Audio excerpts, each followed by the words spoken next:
President of the United States and Mrs. Reagan.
Ladies and gentlemen, the national anthems of the Republic of the Philippines and the United States of America.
That's the honors.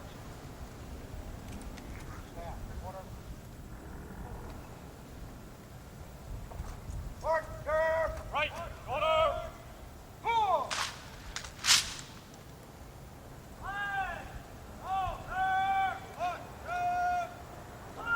Out.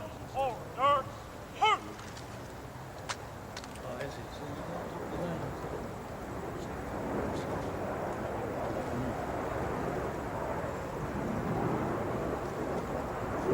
Out. Right. Out. Ceremonial. Yes. Out. Remain there. Shoot.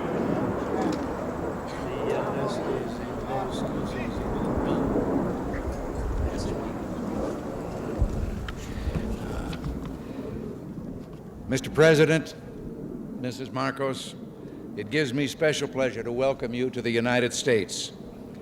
Mrs. Reagan and I have been long looking forward to returning the hospitality you showed us on our 1969 visit to your country. Our two peoples enjoy a close friendship, one forged in shared history and common ideals. In World War II, Americans and Filipinos fought side by side in the defense of freedom, a struggle in which you, Mr. President, personally fought so valiantly. The values for which we struggled, independence, liberty, democracy, justice, equality, are engraved in our constitutions and embodied in our people's aspirations. Today, our ties remain strong, benefiting each of us over the full range of our relations. Politically, we tend to view many world issues the same general way. Yours, Mr. President, is a respected voice for reason and moderation in international forums. The Philippines, with its ASEAN partners, has taken the lead in search for self-determination for the people of Kampuchea. In that vein, let me also pay tribute to you and Mrs. Marcos' personal leadership and commitment to the care of refugees in Southeast Asia. Under your direct sponsorship, the Philippines Refugee Processing Center has become a model of its kind in encouraging the development of self-sufficiency and the restoration of human dignity. The Philippines and you, Mr. President, play an important role in addressing the problems of economic development in the world. At Cancun, we made a new start toward a more effective and practical dialogue and improved cooperation among industrial and developing countries. Your leadership in that area, Mr. President, is vital and widely respected. Under your leadership at home, the Philippines can boast a record of solid economic growth over the past decade, attributable in significant part to its hospitable attitude toward free enterprise and private initiative. Your country's dedication to improving the standard of living of your people is an effort in which we've been delighted to participate through bilateral and multilateral economic assistance. Your continuing interest in better nutrition has led the Philippines to achieve self-sufficiency in food grain production. You can also point with pride to the success of your rural electrification program, now bringing benefits to an increasing number of remote regions. And I find it a matter of personal satisfaction that your country and my home state of California are both pioneers in developing geothermal power to replace expensive energy imports.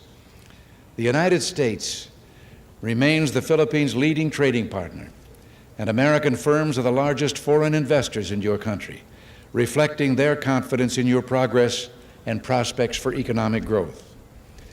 We have welcomed the growing two-way trade between our nations and have been pleased that we've been able to keep our markets for the products of your growing manufacturing and industrial sector the most open of any country in the industrialized world. America considers itself especially fortunate to have nearly 1 million persons of Filipino heritage now residing in our country. They bring with them their energy and their talents, and they contribute enormously to the rich diversity of American society.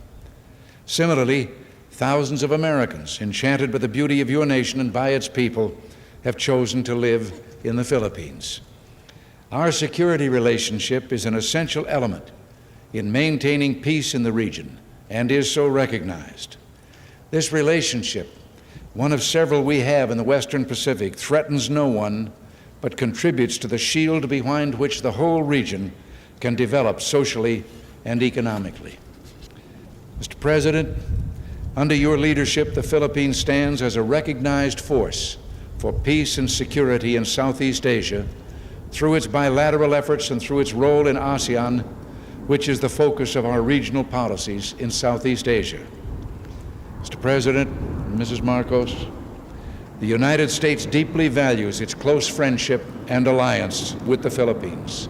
We seek to use this visit to further strengthen our ties with your country.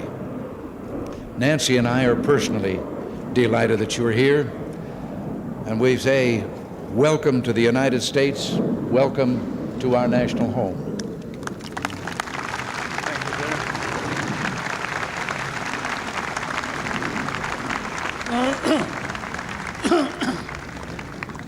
Thank you very much, President Reagan. Mrs. Reagan, members of the Cabinet,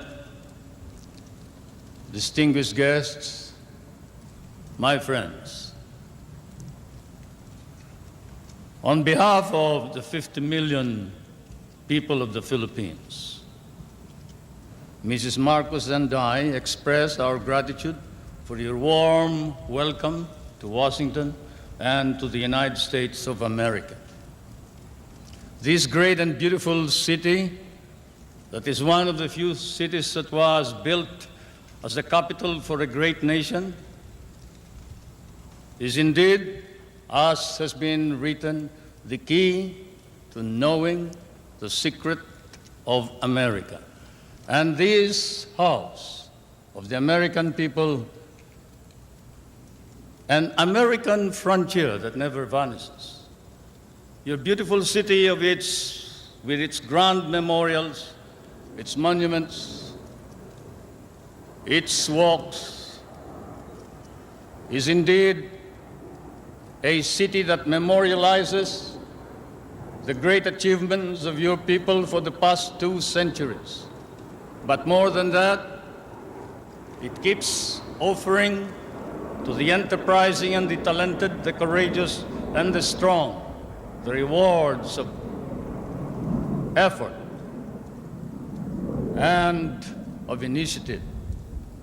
At the same time, as I stand here on American soil, I realize that I stand on what may be the center of the government of the United States of America, here where, as I have often stated, the future is being born. The future is being born depending upon the man who is in the White House. And the man who is in the White House today certainly is creating a new future for our world.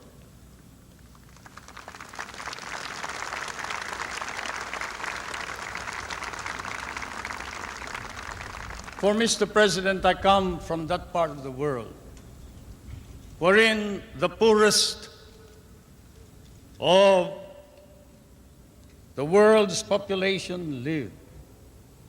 I come from that part of the world that cherishes an image of America with its ideals, its dreams, its illusions. I come from the Philippines, a part of Asia, which has been molded along the principles of American democracy. We learned to love these ideals and principles, and we lost 1 million of our people fighting for them in the last war. We have always stood by these ideals. We shall continue to do so, whatever may be the cost, at the risk of our fortunes, our lives, but more important of all, our honor. We stand for the ideals of democracy that is our legacy from the United States of America.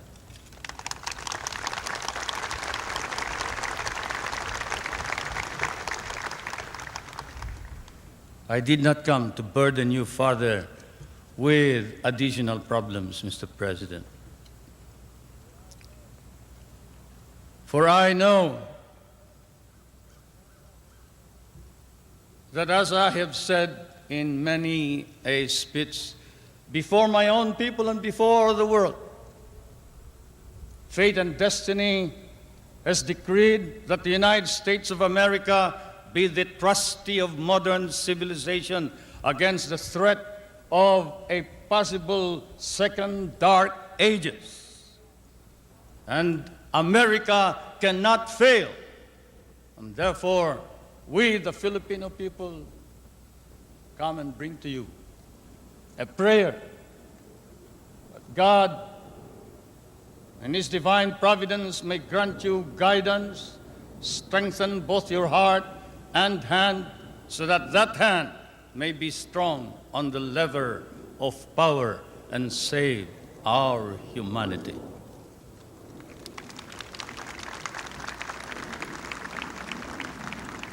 If America fails, then the world is lost.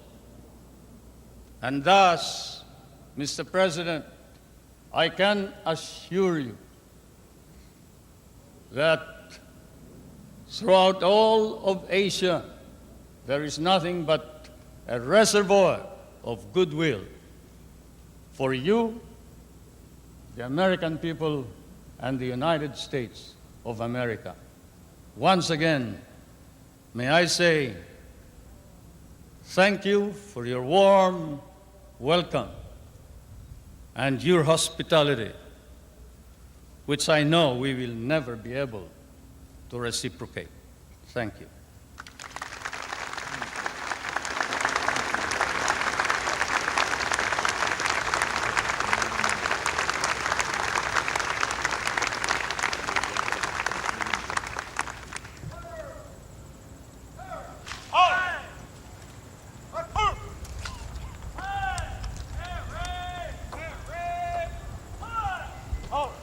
Ready? Well, should I thank you?